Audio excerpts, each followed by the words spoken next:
Falar sobre a importância da gestão financeira.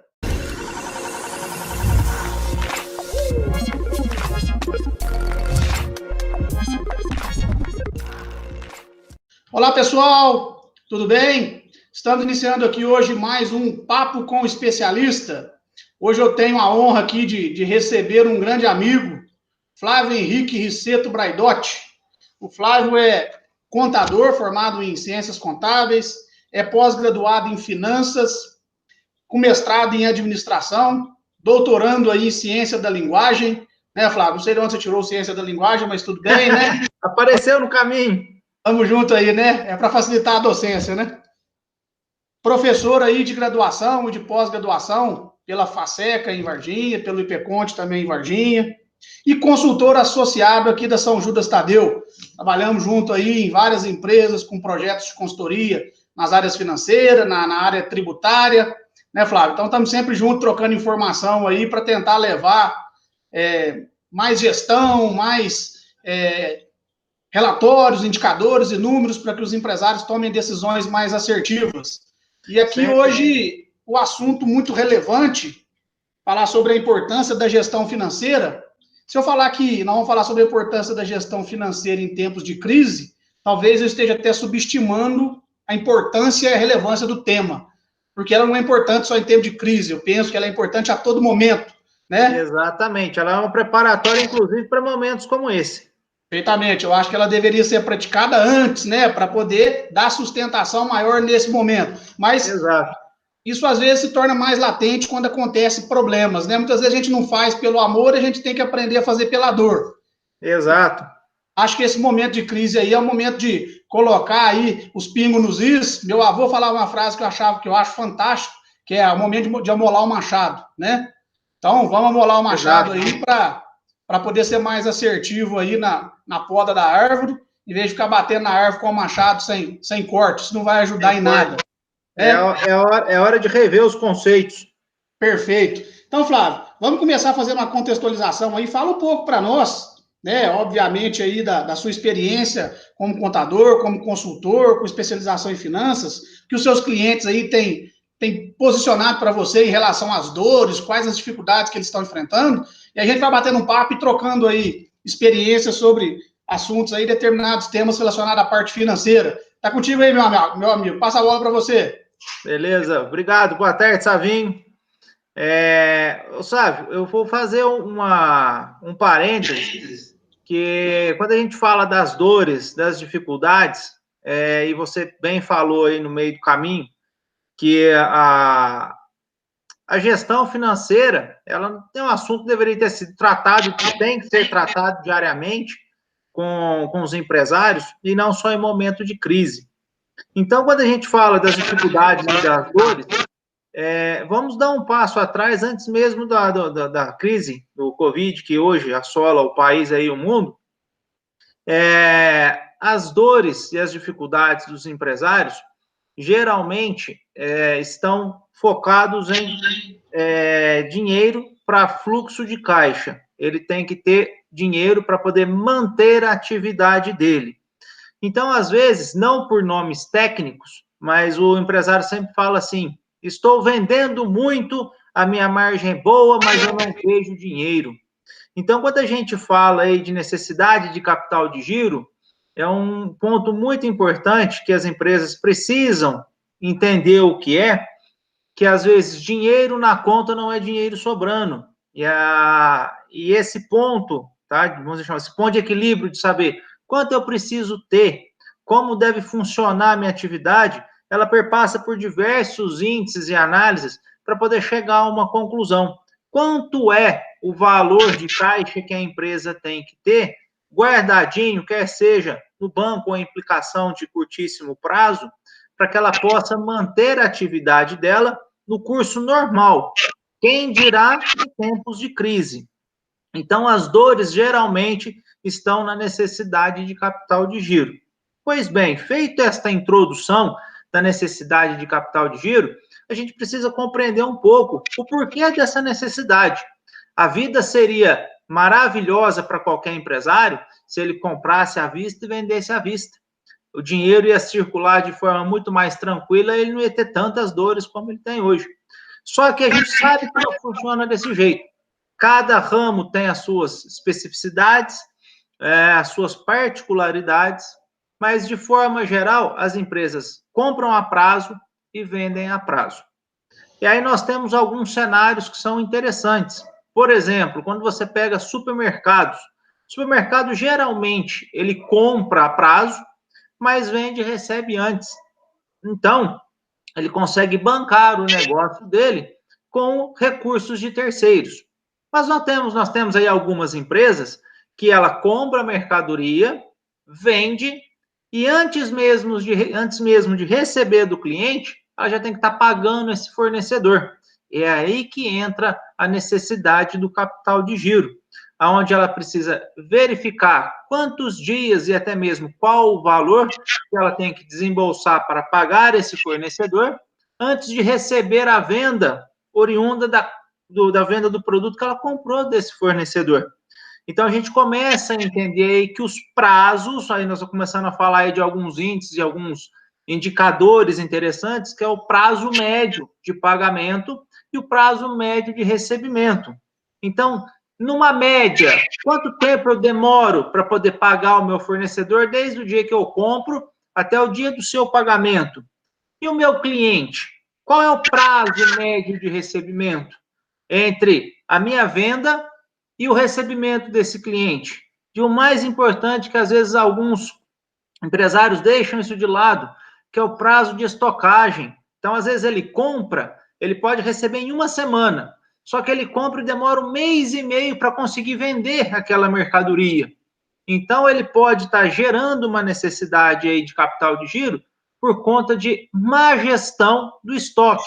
Então, já puxa aí um parênteses para um outro indicador, que é prazo médio de estocagem. Então, estamos aí introduzindo um assunto onde a gente começa a falar de alguns indicadores que são interessantes, que é prazo médio de pagamento, prazo médio de estocagem. Para as indústrias, temos aí, inclusive, o prazo que ele demora para fazer a industrialização e o prazo médio de recebimento.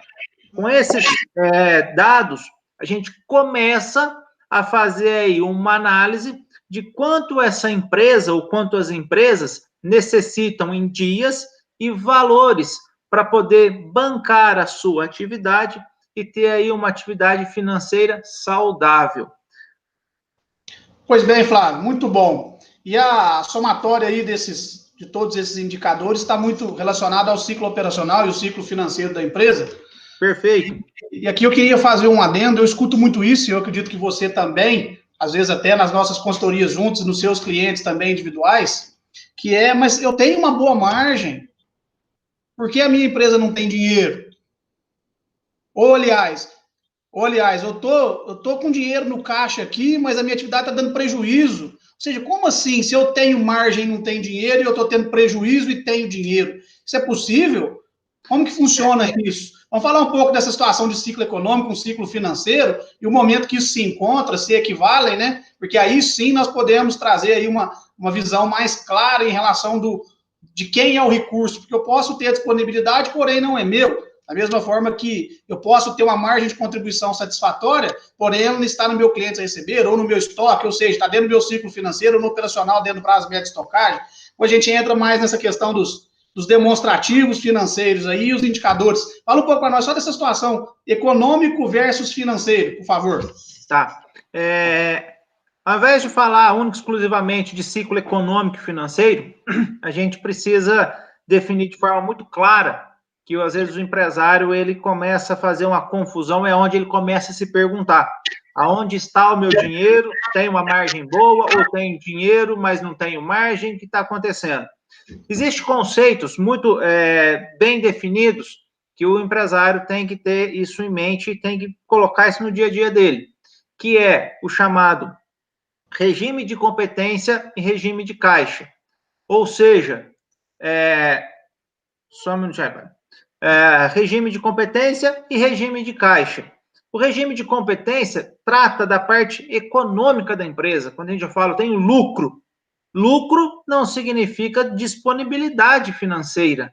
que é o regime de caixa. Então, vamos separar muito bem aí o que é regime de caixa, o que é regime de competência, ou o que é resultado econômico e resultado financeiro. O resultado econômico é um negócio muito fácil para o empresário poder lidar, porque fala de lucratividade. Num exemplo muito simples, eu compro uma mercadoria por 70, vendo por 140, eu estou tendo aí 50% de lucro. Porque dos 140 eu pago 70 que me custou a mercadoria, sobra para mim, então, R$70. Então, eu estou tendo 50% da minha venda, é uma margem. E aí eu chamo atenção para essa palavra, margem. Muitos empresários acreditam que margem é um lucro, e a margem ela não é lucro. Margem é aquilo que sobra das suas vendas para poder pagar as suas despesas, e depois de pagas as despesas, aí sim a gente começa a falar de lucro, que é aquilo que de fato sobra. Só que eu estou falando de regime de competências. Regime de competência, em palavras simples, significa é receita tudo aquilo que eu vendo, mesmo que eu não tenha recebido. E é despesa tudo aquilo que eu consumi, mesmo que eu não tenha pago. Então, eu vou confrontar dentro dos demonstrativos, que um deles é a demonstração de resultado do exercício, que a gente vai entrar e falar um pouco sobre ele. Ela demonstra qual é o resultado econômico da empresa, exatamente comparando aquilo que eu vendi, quanto me custou aquilo que eu vendi, e as despesas para manutenção da minha atividade em determinado período. Vamos colocar aqui na nossa conversa tudo referente a mês. Então, o que eu vendi no mês, quanto me custou aquilo que eu vendi no mês e as despesas do mês. Salário, energia, aluguel, impostos e por aí vai. O que sobra é o chamado lucro econômico. Significa que a atividade da empresa ela está tendo resultado positivo. Mas não quer dizer que este resultado positivo significa que tenha disponibilidade financeira. Do que eu acabei de falar agora há pouco em comprar prazos, imagine que uma empresa compra a sua mercadoria à vista, ela não consegue comprar prazo do seu fornecedor, mas ele demora aí 2 semanas para vender aquilo que ele comprou e mais 1 mês para poder receber, porque ele vende com 30 dias. Quando eu fechar o demonstrativo, eu vou apresentar para a empresa que ela teve um lucro. E ele vai me perguntar, mas aonde está esse lucro? Aí é que entram os demonstrativos, a demonstração do fluxo de caixa para demonstrar que a atividade tem margem e gera resultado positivo. Contudo, o dinheiro sai da empresa muito antes de o dinheiro retornar através de suas vendas. E é nesse momento que começa a ter os problemas. Eu já vi casos de empresas lucrativas baixarem as portas. Por quê?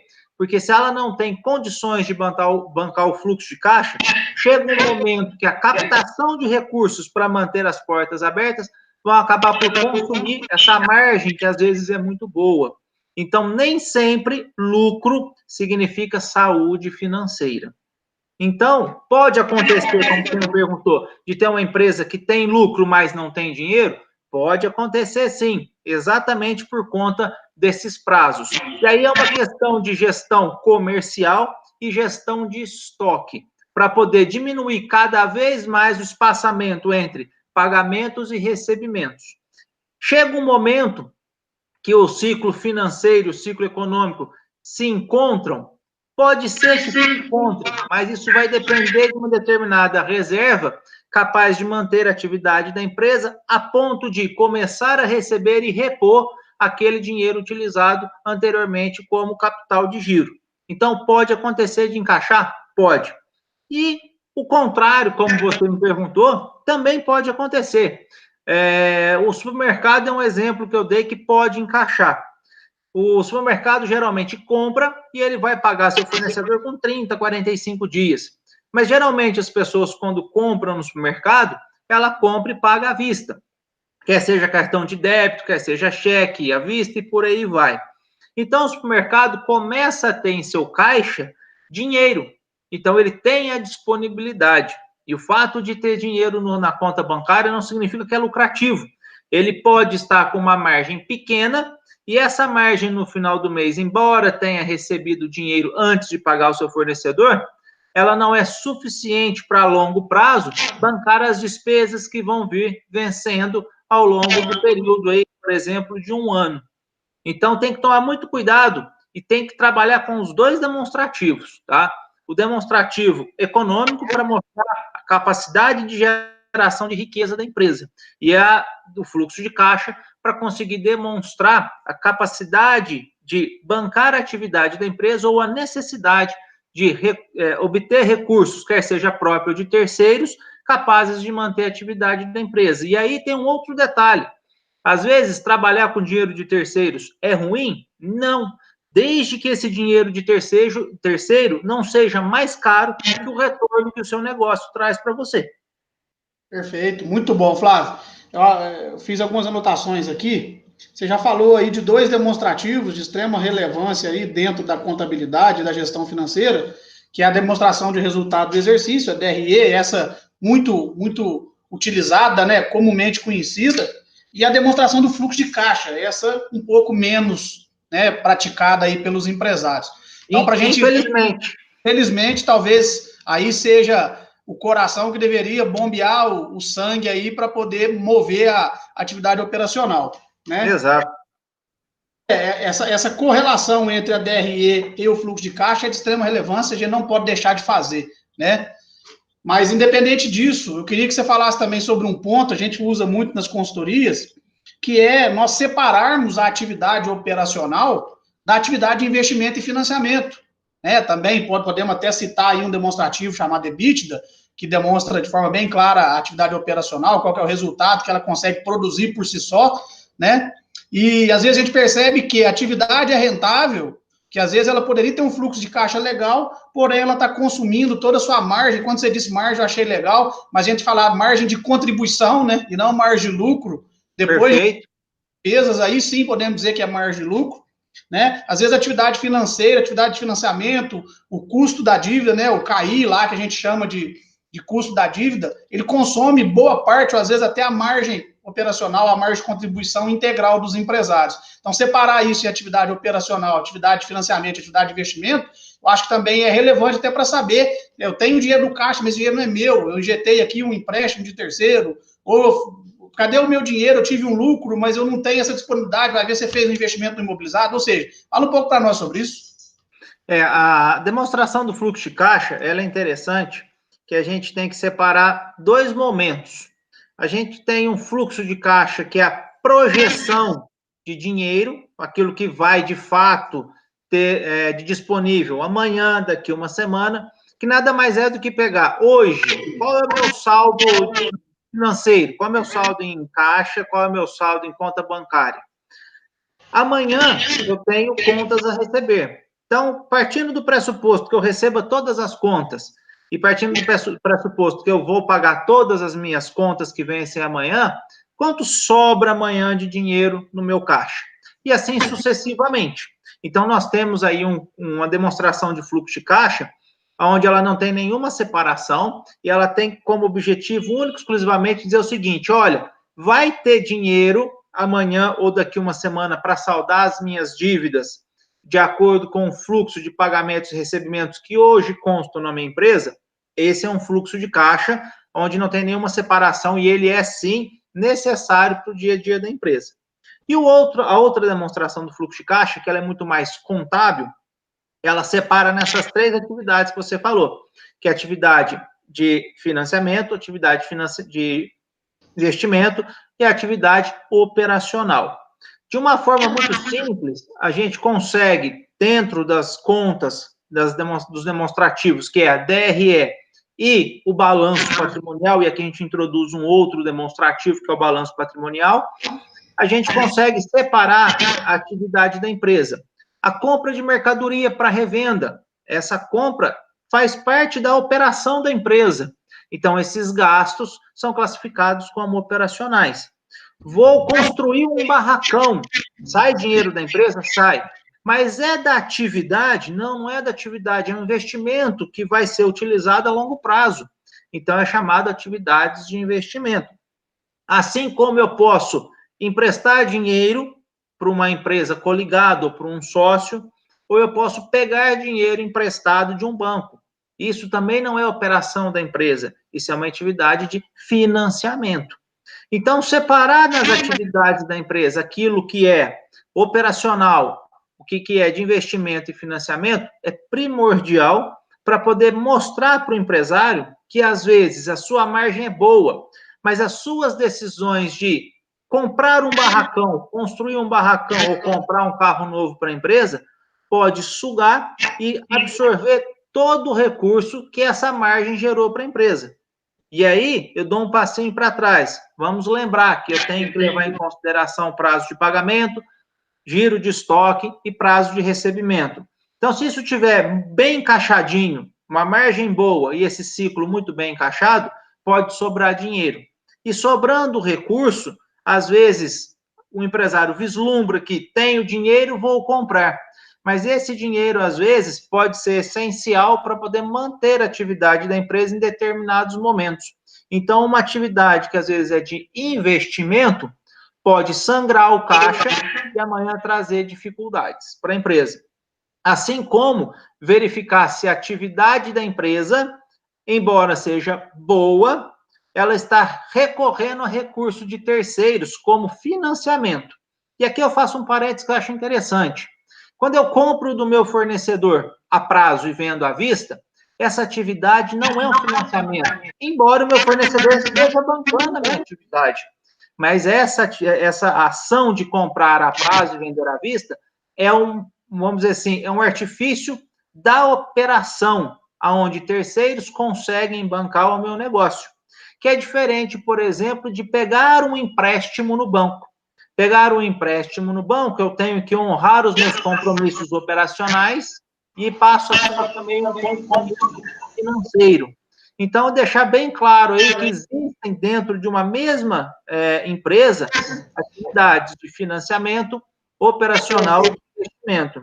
E, às vezes, em algumas demonstrações, nós vemos que empresários retiram os lucros da empresa porque tem disponibilidade financeira, mas ele não verifica se isso daí está dentro dos parâmetros de lucratividade e, principalmente, se aquele dinheiro que está sendo retirado não é necessário para poder suprir uma necessidade futura. E essa necessidade futura pode, sim, ser analisada com base no fluxo de caixa, que a gente acabou de falar, onde eu pego todos os compromissos e os recebíveis ao longo de alguns dias. Então, a retirada desse recurso pode afetar de forma significativa o caixa da empresa em termos de cumprir as suas obrigações.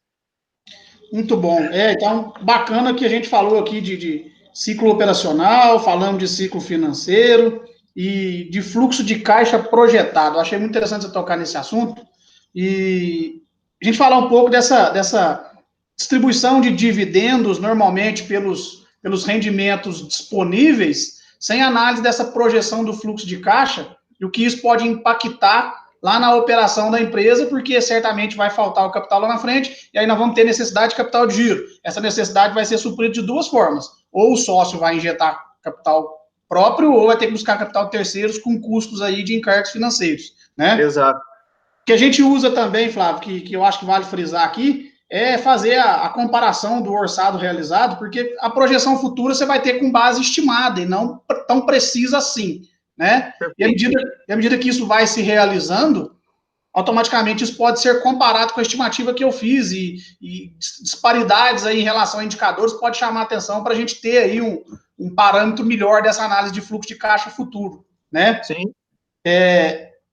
E dentro do balanço patrimonial, você citou aí a demonstração do balanço patrimonial, eu vejo hoje que é muito pouco utilizado, né, para fins de análise aí das situações da empresa, mas a gente pega muitos problemas dentro da parte de balanço patrimonial, por exemplo, imobilizado, subavaliado, não deu a importância necessária para fazer toda aquela parte de ativação do imobilizado pelos valores corretos. Então, isso normalmente não tem se dado muita atenção, mas quando a empresa cresce, ela precisa daqui a pouco de um valuation, e aí tem investidores querendo vir fazer investimentos aqui, comprar a minha empresa. Quando eu vou olhar o meu balanço patrimonial, eu tenho aí, às vezes, um imobilizado valendo 50 milhões, mas, na verdade, na contabilidade, ele está lá lançado e ativado por 5 bilhões. Ou seja, Então, também se preocupar para essa questão do balanço patrimonial, onde eu vou trazer toda a minha parte de ativo, também minha parte de passivo, dentro da minha realidade, para ter uma análise aí de solvência, ter uma análise aí de liquidez, né, que mostre aí indicadores mais assertivos, no caso da tomada de decisão do próprio administrador, ou numa possível alienação aí de empresas para investidores, não é isso? Exato.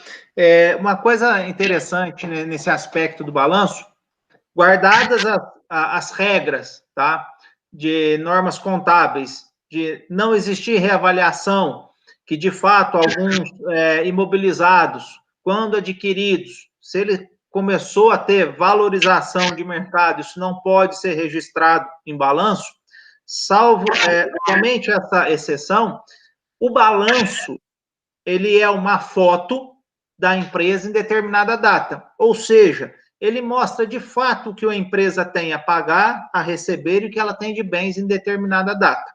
Então, quando você falou que é importante esse projetado, eu começo a juntar essas duas pontas. Primeiro, quando eu faço uma demonstração projetada, um fluxo de caixa projetado, eu começo a pegar informações a partir da minha contabilidade. Se a minha contabilidade não me traz informações precisas, eu vou fazer uma projeção com base em um demonstrativo que não é real.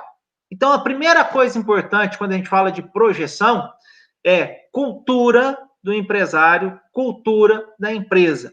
Ele tem que começar a entender que a contabilidade é uma ferramenta de gestão, não é simplesmente um demonstrativo fiscal.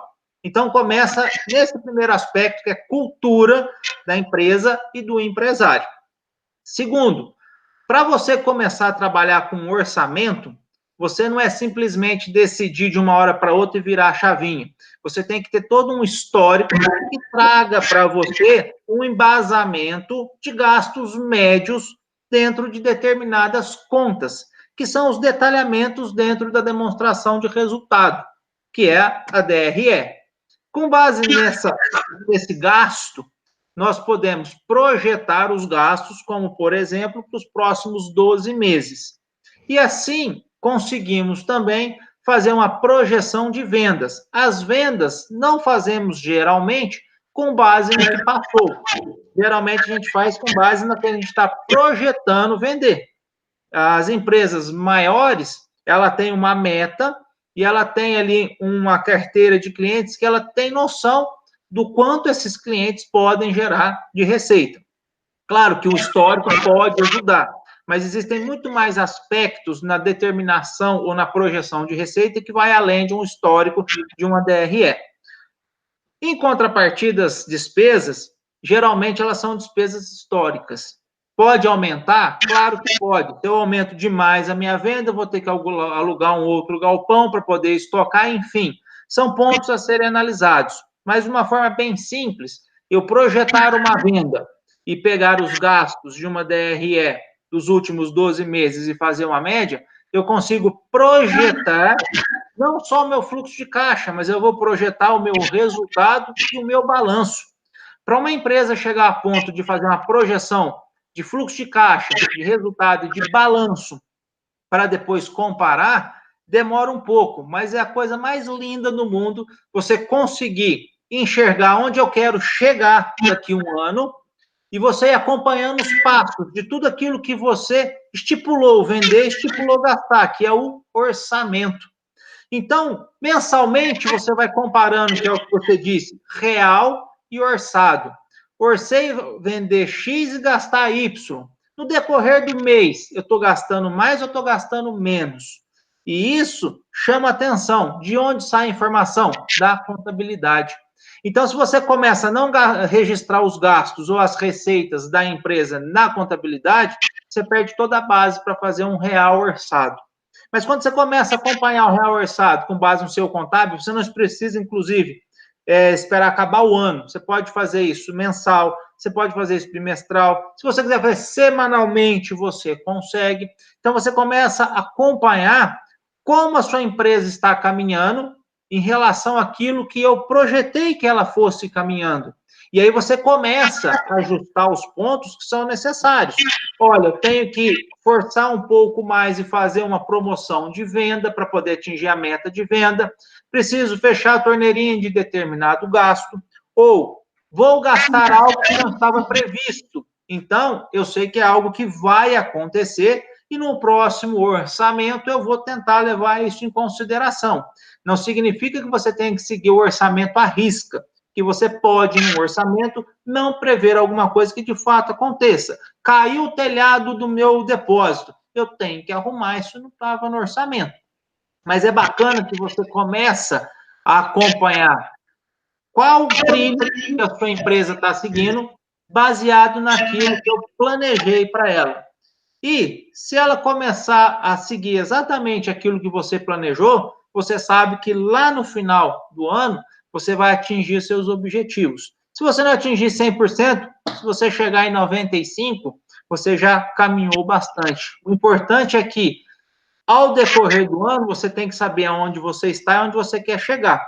Senão, não tem negócio que vá progredir, porque você não sabe aonde quer ir. Então, a ferramenta de orçado e realizado, tanto para o contábil quanto para o fluxo de caixa, ela é excepcional. Mas atrás dela vem uma mudança de cultura muito grande e uma organização que muda completamente o patamar de uma empresa. Sem dúvida, essa mudança de cultura que você falou, tinha até anotado aqui, era o próximo assunto, falar sobre a questão do princípio da entidade. A gente vê, muitas vezes, uma mistura, uma confusão patrimonial dos bens do sócio com os bens da empresa, os gastos aí dos sócios dentro dos pagamentos da empresa. Na hora que você vai fazer uma DRE aí, projetar um fluxo de caixa, você vê lá que tem despesas pessoais. Ou seja, se a informação não tiver essa veracidade, se não for fidedigna, qualquer análise que a gente fizer vai ser uma análise distorcida, né, Flávio? Totalmente distorcida. E no nosso dia a dia, a gente vê muito isso. No início de algumas consultorias, você pergunta para o empresário o que ele espera e o que ele acha que a empresa dele tem que mudar. Escutamos, assim, de forma avassaladora, que o empresário não está tendo retirada necessária. Eu trabalho e não vejo dinheiro. E a gente começa a analisar aquela contabilidade ou aquela movimentação financeira de uma forma mais técnica. E começamos a fazer as classificações. O que é classificação? É começar a dar nome aos gastos e nome às receitas. De onde veio o dinheiro? É de venda. Para onde foi esse dinheiro? É salário. E esse? É aluguel. E esse? Isso aqui é uma farmácia que foi gasto. Mas farmácia do quê?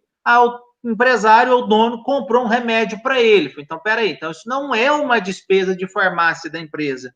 Isso é uma distribuição de lucro, um prolabore, que de alguma forma já está indo para o dono, para o bolso do dono. Então, você começa a colocar nomes nos gastos e a gente surpreende que, às vezes, chega a 15% até 20% do faturamento de algumas empresas vão para o sócio como lucros, claro, pagando as despesas pessoais dele e não caindo na conta dele, e ele não se dá conta do quanto gasta, porque o dinheiro não cai na conta, mas é um gasto que ele tem e para ele é como se fosse invisível. Mas é um gasto que, se não fosse feito por ele, o dinheiro ficaria na empresa. E não é um gasto da empresa. Então, essa cultura e o princípio da entidade ser seguido de forma bem firme, é interessante que ela começa a mostrar para o sócio o que, de fato, ele está tirando da empresa como renda. O que, às vezes, para ele fica invisível, ele não vê o quanto gasta. E quando você começa a mudar a cultura e registrar de forma correta, você começa a demonstrar que, de fato, ele está gastando muito com os gastos pessoais, que é a retirada da empresa. Sem dúvida. E aqui a gente tem mais dois problemas que eu gostaria de acrescentar. Primeiro, não existe uma formalização jurídica desses pagamentos, seja através do dividendo ou da retirada de prolabore, que por si só já pode gerar transtornos aí fiscais e previdenciários. Perfeito. E também o segundo passo, o empresário está sempre achando que a empresa não dá lucro porque ele já tirou a parte dele, inclusive, e ele também não percebe que ele tem salário, porque isso é pago em pagamentos de contas dele, não em salário em espécie, ou seja, não transita o dinheiro na conta, ele não consegue mensurar isso. E não ele não tem sensação de recebimento. Exatamente, trabalho e não recebo, ou seja, só pago as minhas contas. Mas se você for pensar, a empresa vai te pagar para que você pague suas contas mesmo. Senão, se a gente for pensar que a empresa tem que pagar todas as contas dela, depois todas as contas do sócio e ainda sobrar, aí realmente vai ficar complicado. E às vezes a gente percebe que é esse o conceito do empresário, né, Flávio? E uma coisa que tem que começar a entrar na cabeça dos empresários, você falou um negócio bacana, a empresa tem que pagar as contas dele. E essas contas dele chama-se Prolabore. Então, ele tem que ter uma retirada Prolabore todo mês? Claro que tem. Ele está trabalhando, ele é gestor de um negócio, ele faz isso para poder ser remunerado. Mas a remuneração do sócio ela é dividida entre Prolabore, que é o salário mensal, vamos dizer assim, do sócio, e a distribuição de lucro de fato. Então, o empresário ele precisa definir, olha, o meu Prolabore vai ser 8 mil por mês. Ótimo. A empresa tem condições? Tem. Então, você precisa se adequar e viver com 8 mil reais. Ah, mas eu preciso de 12. A sua empresa pode pagar 12? Não pode. Então, dos dois, ou você fecha a porta, ou você começa a readequar a sua vida para a sua realidade, até que a sua empresa tenha condições de remunerar você com um Prolabore, por exemplo, de 12 mil por mês. Então, essa cultura de pagar o salário do empresário, ter o Prolabore de fato, ela é necessária, sim, para que ele tenha a sensação de valorização e recebimento do trabalho feito em prol da empresa. Só fazer um endosso aqui, muitos empresários, quando a gente começa a consultoria, ele tem a percepção de que a gente não quer que ele tenha lucro, né? A gente não quer que a empresa pague lucro para ele, que bobagem é essa? Na verdade, o dinheiro que a empresa produz é de fato do sócio, tem que ser remunerado sim. O que a gente prioriza e prega é que isso tem que ser feito de forma planejada, de forma inteligente, sem que isso sangre aí as disponibilidades da empresa e possa inviabilizar o negócio ou ter que buscar aí capital de terceiros a um custo financeiro maior, né, Flávio? Acho que isso aquilo. Não tem por que o sócio não tirar o lucro, não. A empresa tem que dar lucro e o lucro são dos sócios. Isso tem que acontecer mesmo. Mas o que a gente prega é formalize isso, faça isso de forma profissional, né? Coloque o seu Prolabore, você falou do Prolabore, o próprio nome fala, é pelo trabalho, né? Exato. Só que isso ainda precisa pensar, porque tem os encargos da Previdência, porque também o Prolabore é o seu salário de contribuição para a aposentadoria futura, pensando a médio e longo prazo. Tudo isso precisa ser analisado, né, para aí sim ter uma remuneração ao sócio de forma inteligente e estratégica, né, Flávio? Aí entra um outro aspecto importante, que é o planejamento tributário. Até onde é interessante pagar um Prolabore, até onde é interessante gerar lucro e deixar como distribuição de lucro. E, dentro de tudo isso que a gente está falando de demonstrativos e análises, é importante que a empresa dê lucro, que esse lucro que a empresa deu não tenha sido reinvestido na empresa, aí a disponibilidade financeira. Então, o sócio, ao final de um período, identificando que a empresa deu lucro, que a empresa pagou seus investimentos e ainda assim sobrou uma parte financeira passível de distribuição, ela vai distribuir. O sócio precisa entender que se a empresa deu lucro, não tem que pegar todo o lucro, porque parte do lucro gerado pela empresa pode ter sido reinvestido na própria empresa, como aquisição de imobilizado, construção de galpões, ou que seja prédios administrativos, enfim. A empresa também tem vida própria, e a empresa também fica com parte do lucro quando ela começa a aumentar o seu patrimônio. Então, é importante saber que a empresa, tendo seus investimentos, aquele lucro que foi apresentado precisa ficar guardado na empresa, porque é a decisão que foi tomada na época. Eu ouvi certa vez de um grande empresário, e eu achei muito, muito oportuno a frase. Ele disse que quem tem que ser rico é a empresa e não o sócio, porque a empresa gera riqueza e o sócio consome riqueza. Consome a riqueza, é verdade. Eu acho que diluir toda a distribuição de resultado talvez não seja o melhor caminho, porque você vai precisar desse recurso à frente e talvez tenha que buscar aí num custo de financeiro aí mais alto, né? Exato. Mas muito bom, Flávio. Nossa, foi muito bom bater esse papo contigo. Só para a gente fechar, nós falamos aí de vários indicadores demonstrativos, tal. A contabilidade como ferramenta de gestão, eu acho que precisa ser um pouco mais difundida, mas lembrando que ela precisa ter aí um casamento muito perfeito com as técnicas de administração financeira. Eu falo isso muito para os meus clientes, eu queria ouvir sua opinião, ver se você concorda com isso, que nós trabalhamos com o fato já acontecido. Sim. Quando a gente fala na contabilidade tradicional, nos lançamentos contábeis, e aí chegando em demonstrações como demonstração de resultado e demonstração de fluxo de caixa, balanço patrimonial, nós estamos sempre analisando o mês anterior, ou às vezes o mês atual, mas em um determinado momento não pensando nisso para frente. Então, esse casamento aí da contabilidade, eu tenho que ter uma contabilidade muito bem feita, eu tenho que ter, de fato, segurança e veracidade nas informações contábeis, para que ela sirva de retrovisor e de parâmetro como base do que eu vou projetar para o futuro, né? Exato. A contabilidade aí seria o retrovisor do veículo, mas as ferramentas da administração, da gestão financeira, tem que ser o para-brisa para que eu possa olhar para onde eu quero ir também, né? Então, o casamento dessas duas, vamos dizer, dessas duas disciplinas ou dessas duas matérias aí, seria, de fato, o equilíbrio fundamental para que os empresários tenham aí mais condições de serem mais assertivos, estratégicos e profissionais na sua gestão financeira? Como a gente tinha falado a respeito do projetado, orçado e o realizado, é o casamento das ferramentas financeiras com a contábil. Como você disse, a contabilidade, ela é o retrovisor, ela mostra o passado. Como a gente até brinca, a contabilidade é autópsia. Não adianta nada você descobrir por que o sujeito morreu, ele já morreu. Mas saber o que aconteceu e tomar uma decisão antes que o sujeito morra, eu acho que é interessante. Então, vamos ver aonde estamos acertando, aonde nós estamos errando, e aí sim projetar o futuro. E a contabilidade continua sendo importante, porque ela vai começar a registrar e vai começar a demonstrar se aquilo que você pensou em fazer foi feito, se o que você orçou foi realizado. Então, você tem sempre esse caminho de mãos dadas entre a projeção e o acontecido, para poder saber se os caminhos tomados estão sendo os mais adequados. E se você está caminhando pelos trilhos onde você planejou passar.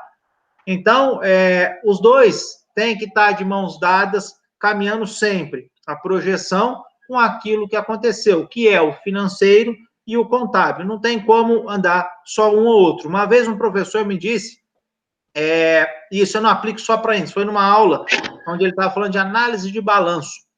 Ele falou assim que cada índice, um índice é uma vela dentro de um quarto escuro. Se você se imaginar num quarto fechado, todo escuro, com uma velinha, você não enxerga quase nada, você vai enxergar um cantinho só.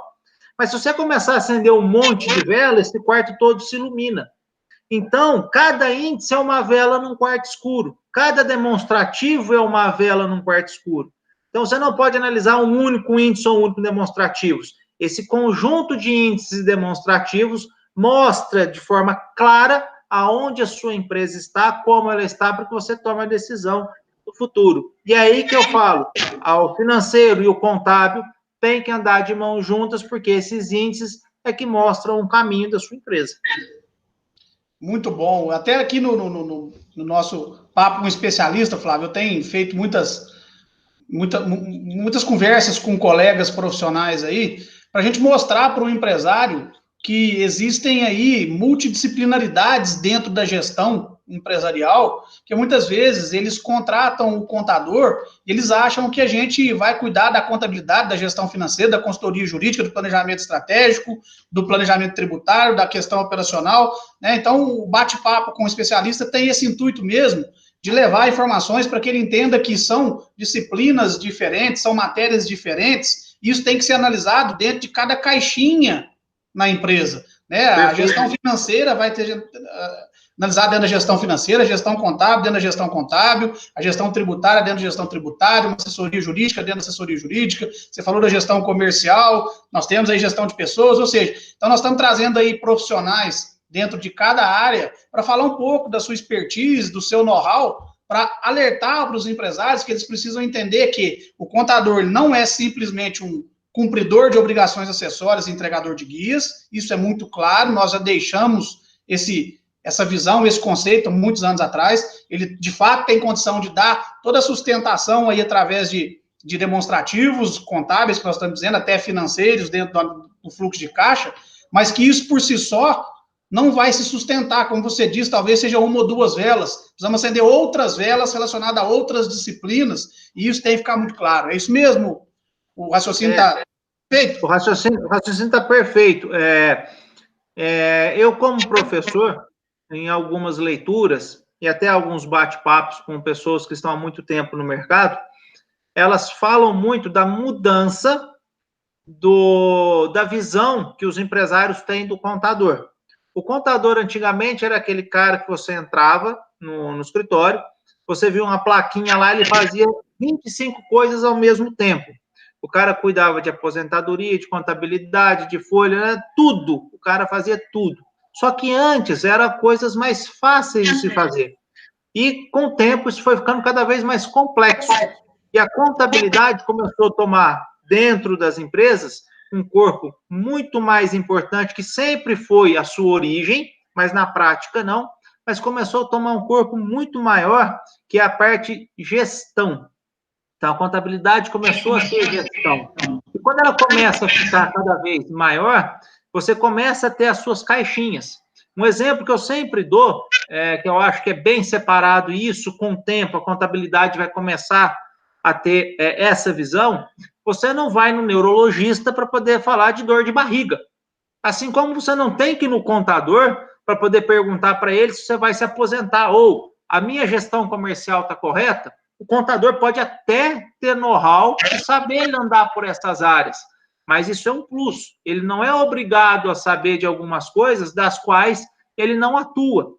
Então, a gente precisa ser bom numa coisa, que é a contabilidade, e conhecer um pouco de cada. E, claro, estar cercado aí de parceiros que possam vir complementar e preencher essas caixinhas para fazer uma equipe forte e sólida. Perfeito. Ô, Flávio, você quer falar um pouco sobre ferramentas aí para essa gestão? Nós temos aí até sistemas hoje muito habilitados para isso, para trabalhar esses indicadores, esses demonstrativos, dar essas visões aí passadas e projetadas para o empresário ter mais informação através de dashboards, inclusive, né? Uma visualização muito mais amigável, um layout muito mais apresentável. Só para a gente elucidar e finalizar esse bate-papo nosso aqui, fala um pouco de ferramentas como o Look, por exemplo. Então, eu falei que eu ia até falar, vou puxar a sardinha para nós agora. É o seguinte, o empresário, dia a dia dele é muito corrido. Então, as informações têm que chegar para ele de forma simples, no qual ele possa fazer as análises, e aquilo que sai um pouco do padrão, ou que chame a atenção dele, ele tenha condições de analisar a fundo o porquê das variações. É os chamados, então, BI, que é o Business Intelligence. E esses softwares nada mais é do que plataformas onde ele captura as informações de um banco de dados, de uma planilha, enfim. A informação vem de algum lugar e ela é compilada de forma a demonstrar uma visão para o empresário que seja a cara dele, que seja as informações que ele precise. Por exemplo, eu posso ter uma DRE de forma simplificada, onde o empresário possa analisar 2 períodos e de forma bem sucinta ver o que variou. Se aquilo para ele foi interessante, ele resolveu, ele já sabe os caminhos que ele está tomando, que está trazendo resultado ou não. Pode ter, por exemplo, alguns índices, que são índices básicos, que possam demonstrar para ele a evolução ou não do seu negócio. Lembrando, isso tudo baseado em contabilidade.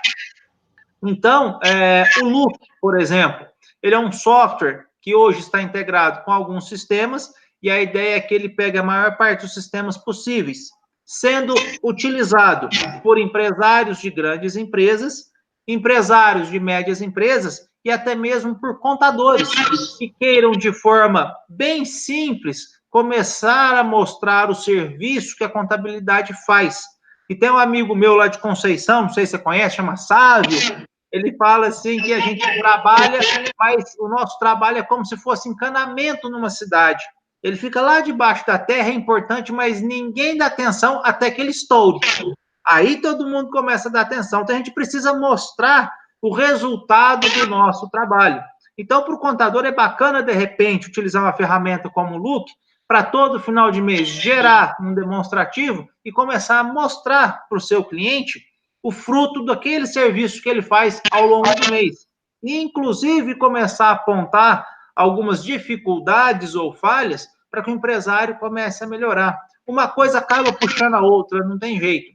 Então, as dashboards e os BIs da vida, existem outros, mas, de novo, eu vou puxar a sardinha para a gente. O Look ele foi desenvolvido com base nas nossas dores, no que a gente passa nas nossas consultorias. Então, eu acredito que ele traga, sim, é uma ferramenta bacana e ele traz informações práticas e fáceis para administrar e para poder prestar uma consultoria bacana para o seu cliente.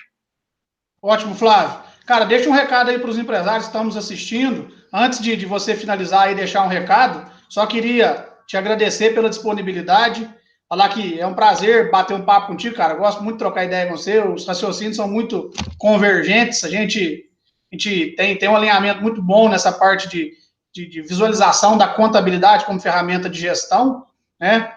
E deixa um recado para os empresários aí, o que você acha que eles precisam fazer, o momento é propício para quê, né? E já te agradecer de antemão mais uma vez aí pela aceitação do convite, poder estar com a gente aqui no Papo com Especialista.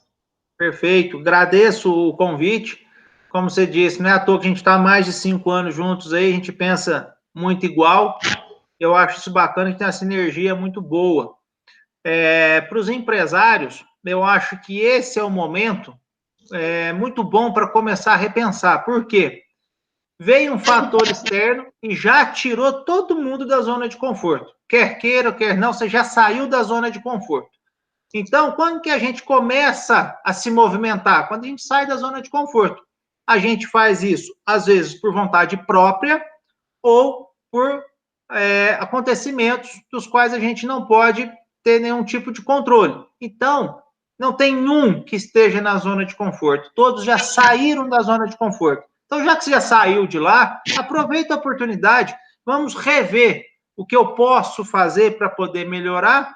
E já que nesse momento tem coisas que estão paradas, outras que estão mais devagar, é o momento de analisar e começar a ver os pontos fracos, onde eu posso melhorar, onde eu sou bom e posso explorar mais ainda. E, claro, se precisar, nós temos aí equipes capacitadas que pode orientá-lo e pode ajudá-lo nessa situação. Perfeito, Flávio. Quem gostou desse vídeo, deixa aí para nós o like lá no nosso canal, se ative lá para receber as notificações. E nós vamos deixar nossos contatos aqui no vídeo, Flávio. Já vou até de antemão te falar isso, mesmo que sem sua autorização, vai ficar o nosso contato aí. Quem quiser. Já está autorizado. Quem quiser conhecer um pouco mais o nosso trabalho de consultoria financeira, de consultoria tributária, pode nos contactar aí que nós vamos estar à disposição para tentar ajudá-los a melhorar cada vez mais a gestão das empresas de vocês. Meu amigo, muito obrigado, um abraço, estamos distantes, porém juntos. Sempre, pode contar comigo se precisar. Valeu! Um abraço!